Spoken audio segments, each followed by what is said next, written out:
दोस्तों, गौतम बुद्ध की शिक्षा हर किसी के जीवन को नई दिशा दे सकती है। अगर आप भी इसे मानते हैं तो कमेंट्स में नमो बुद्धाय लिखना मत भूलिए। एक समय की बात है, नगर में एक व्यापारी रहता था। अपने और अपने परिवार के भरण पोषण के लिए वह नमक का व्यापार करता था। उसके परिवार में पत्नी और 2 पुत्र थे।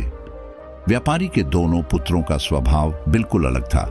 जहां एक और बड़ा पुत्र बहुत ही संकोची और शर्मीले स्वभाव का था, उसे किसी से बात करने में भी शर्म आती थी।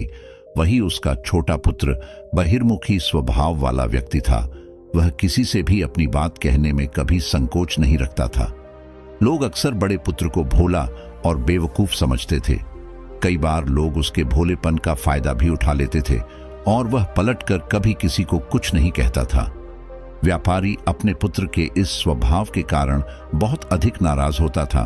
बातचीत न कर पाने और शर्मीले स्वभाव के कारण व्यापारी ने कई बार अपने पुत्र की पिटाई भी कर दी थी। हालांकि इस वजह से उसके पुत्र का स्वभाव सुधरने के बजाय और भी खराब हो गया। बचपन से ही बड़ा पुत्र बेहद परेशान रहने लगा था। उसके अंदर आत्मविश्वास की कमी हो गई थी। परीक्षा में वह आते हुए प्रश्नों के उत्तर भी अपने डर के कारण नहीं लिख पाता था। इस कारण उसकी शिक्षा भी ठीक ढंग से नहीं हो पाई। बड़ा पुत्र जब युवावस्था को प्राप्त हुआ, तब व्यापारी ने उसे अपने साथ व्यापार में हाथ बटाने को कहा। अपने पिता से डर के कारण वह व्यापार करने को तैयार हो गया, किंतु वह कई बार ऐसी गलतियां कर देता था जिससे व्यापारी बहुत अधिक नाराज हो जाता था। एक दिन व्यापारी किसी दूसरे काम के कारण शहर गया हुआ था। उस समय उसकी दुकान पर बड़ा पुत्र बैठा हुआ था। तभी कुछ लोग आए और उन्होंने बड़े पुत्र से कहा कि हमें तुम्हारे पिता ने भेजा है।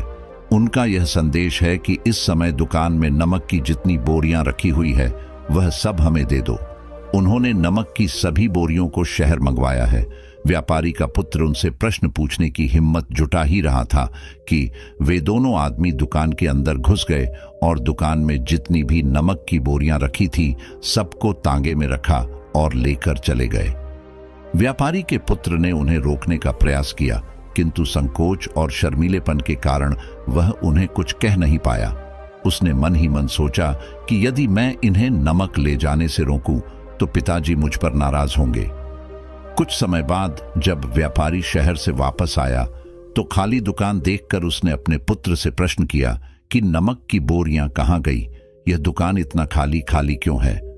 तब बड़े पुत्र ने धीमे स्वर में कहा कि कुछ लोग दुकान पर आए थे और उन्होंने मुझसे कहा कि आपने नमक की बोरियों को शहर मंगवाया है, और दुकान में से सारी बोरियों को निकाल कर लेकर चले गए।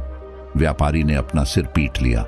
उसने अपने पुत्र को दुकान से धक्का देते हुए कहा कि तू मूर्ख का मूर्ख ही रह जाएगा।